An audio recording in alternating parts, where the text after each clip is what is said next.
하나님께서 아들을 이 세상에 보내신 이유가 무엇입니까? 하나님께서 아들을 보내신 이유는 인류에게 아들을 통해서 모든 것을 주시려고 아들을 보내신 겁니다. 이 세상에는 또 여러 천사들, 또 다른 피조물들, 우리는 많은 보이는 것도 있지만 우리 보이는 피조물들이 많습니다.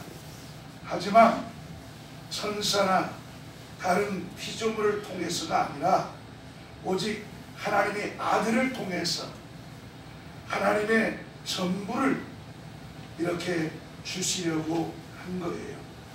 우리가 하나님 앞에 나갈 수 있는 오직 길은 예수를 통해서만 나갈 수가 있는 겁니다. 우리 기독교가 바로 왜 예수 하는가? 예수를 모르면 우리는 한 발자국도 하나님 앞에 나아갈 수가 없기 때문에 그런 것입니다. 우리가 하나님의 자녀된 것도 오직 하나님의 아들을 통해서 하나님의 자녀가 되는 권리를 우리에게 주신 겁니다. 이렇게 우리 앞에 나아갈 수 있는 것은 하나님께서 정하신 하나님의 절대적인 뜻이에요.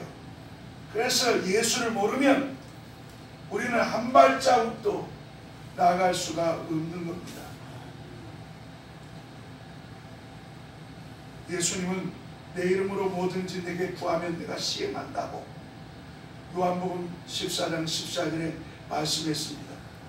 예수께서 내 이름으로 뭐든지 구하면, 이 말씀은 우리 인간들이 할 수 있는 것을 구하라는 뜻이 아닙니다. 없는 것, 내가 할 수 없는 것, 이것을 구하라는 뜻입니다. 다시 말해서 오직 하나님에 의해서만 이루어질 수 있는 것을 구하라는 뜻인데, 사람들은 눈에 보이는 것, 그리고 자기 자신을 위해서, 육신을 위해서 구합니다. 그러나 하나님께서 구하는 것은 어떤 것을 구하라고 합니까? 하나님께서 원하는 것은 세상 것보다 영적인 것을, 하늘의 것을 구하라고 우리에게 말씀하고 있습니다. 만일 우리가 영적인 일로 건강을 구할 수 있다면 하나님께서는 그 영적인 일을 위해서 우리 건강을 주실 것입니다.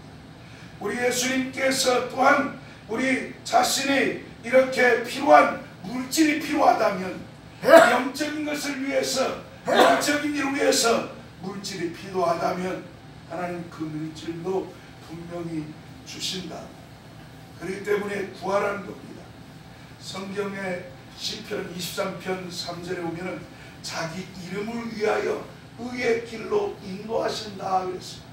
하나님이 자신을 위해서 하는 일은 하나님이 자기 이름을 위해서다고 말입니다. 하나님의 이름을 위해서다고 말입니다. 하나님의 이름이신 예수 이름을 위해서 우리에게 주셨는데 우리는 그 이름을 사용하지 못합니다. 사용해도 그저 우리가 기도할 때 대표나 기도하고 예수 이름으로 기도합니다. 이것으로서 우리가 모든 것이 끝났다고 생각합니다. 우리는 하나님 앞에서 하나님의 이름을 영화롭게 하기 위해서 우리를 믿음의 길로 인도하셨다는 사실을 기억해야 됩니다. 하나님은 하나님의 이름을 영화롭기 위해서 우리를 축복의 길로 인도했습니다. 오늘 본문에서 예수님께서 우리가 하나님께 쓰임 받고자 할 때 어떻게 하라고 했습니까? 바로 예수님께서 우리가 구하는 것이 무엇든지 주신다고 약속을 했어요. 예수님은 우리에게 예수 이름으로 간구하면 그 기도를 들어주신다고 말씀하고 있다 이 말입니다.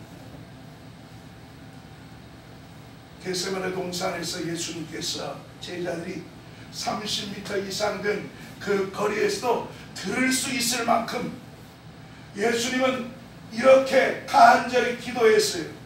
조용조용 기도한 것이 아니라 이렇게 30m 멀리 50m 있어도 깐깐 제자들이 들을 수 있을 만큼 간절히 기도했습니다. 보통 사람들은 교회가 조용하고 거룩한 곳이라고 생각합니다. 하지만 교회는 조용한 곳이 아닙니다. 물론 교회는 거룩합니다. 그러나 하나님 앞에서 우리가 간구할 때, 조용히 기도할 때도 있지만 우리는 정말 뜨겁게, 간절히, 소란스럽게, 그렇기 때문에 교회는 조용한 것이 아니라 어찌 보면 교회는 소란스럽고 시끄러울 수가 있습니다. 성경은 예수님과 제자들이 이렇게 함께 탔던 배가 있었습니다. 풍랑을 만났습니다. 제자들이 겁에 질려서 소리칩니다. 예수님은 배 고무를 메고 거기 잠드셨어요. 제자들이 다 죽게 되었는데 예수님을 흔들어 깨웠습니다. 그제야 일어나셔서 믿음으로 풍랑을 꾸짖어서 잠잠케 하셨습니다. 오늘 본문에서도 여행 중에 친구가 떡을 달라고 밤에 요청합니다. 이미 잠자리에 다 들어서 도저히 일어날 수가 없습니다. 친구입니다. 친구는 어려울 때 또 구할 수 있습니다. 그런데 주님은 우리에게 뭐라고 말하고 있습니까? 친구로서는 주지 않겠다 이 말입니다. 내가 아무리 좋은 친구를 할지라도 친구를 주지 않는데 간절히 간청하니까 그 간청 때문에 죽었다고 우리에게 말씀하고 계십니다. 우리는 주님을 깨워야 합니다. 주님을 이렇게 깨워야 합니다. 우리가 기도해서 주님을 깨울 때 주님께서 그 기도를 들어 역사하시고 간구하시고 그 모든 기도를 역사하신다는 사실을 우리는 기억해야 됩니다. 저는 대학 다닐 때부터 우리 이기용 우리 감사 목사님 잘합니다. 정말 저는 조용조용하지는 못합니다. 시끄럽게 야단스럽게. 근데 제가 목소리 쉬어서 아무리 그랬다 할지라도 한 번도 힘들어 본 적이 없었는데 이번에는 정말 힘들었어요. 힘들어서 병원에 가서 약도 먹고 이렇게 링기도 왔고, 오늘도 끝나고 난 다음에 제 차로 병원에 가기를 원하신 분들은 함께 가서 제가 약이 거기 1,000원씩 약값을 드립니다. 아마 거기 이렇게 오신 분들한테 판매할게요. 그 값도 내가 드릴 테니까 가고 싶은 분들은 가서 치료받고 건강해야 건강 가지고 주를 위해서 일하고 충성할 수 있습니다. 우리가 주님이 일하시도록 깨워야 합니다. 주님은 일하시기를 좋아하십니다. 그래서 내 이름으로 구하라고 말씀하고 있습니다. 그런데 하나님께서 그렇게 예수님께서 간청하고 계심에도 불구하고 사람들은 기도하려고 하지 않습니다. 내가 좀 나으니까, 내 삶이 나아지니까, 내가 건강하니까 육신적으로는 구하지 않아도 필요 없다고 생각합니다. 그러나 우리는 영적인 사람들입니다. 하늘의 소망을 가지고 사는 사람들입니다. 우리가 뉴욕 부처활 재단을 통해서 우리가 북한 장애자들의 의족을 주는 것도 어떤 면에서는 그들에게 영혼을 살리고 생명을 살려서 그들에게 희망을 주게 하는 것이지, 우리가 그들에게 어떤 박애정신을 심어주고 그리스도 예수님의 사랑을 전하려고 하는 것이 아닙니다. 사랑은 율법입니다. 우리가 사랑을 우리는 알아야 됩니다. 사랑은 율법이에요. 율법은 행해야 되는 것입니다. 우리는 사랑할 수 없어요. 예수님처럼 사랑할 수 없어요. 그렇게 하다가는 우리는 병들어 죽습니다.